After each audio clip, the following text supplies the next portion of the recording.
Һөнәрләрнең иң күркәме сүз һөнәридер.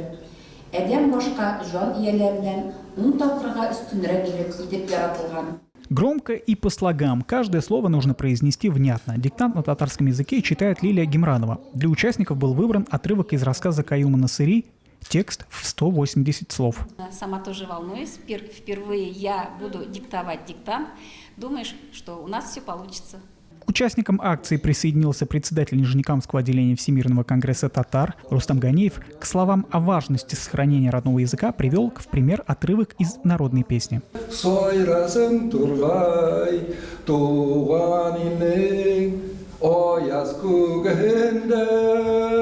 За партами студенты, преподаватели и просто те, кто решил проверить себя. Диктант на родном языке – это дополнительная практика, которая позволит укрепить знание родного языка.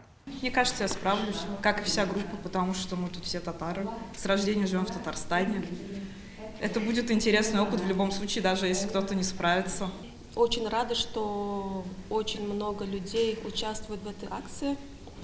Это каждый год все больше и больше становится. И думаю, вот как бы, если люди участвуют, значит наш татарский язык, он востребованный и будет жить.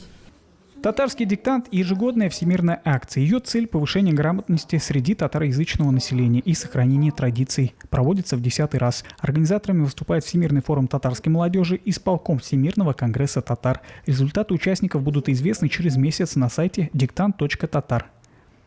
Алмаз Кашаев, Булат Зиганшин, новости НТР.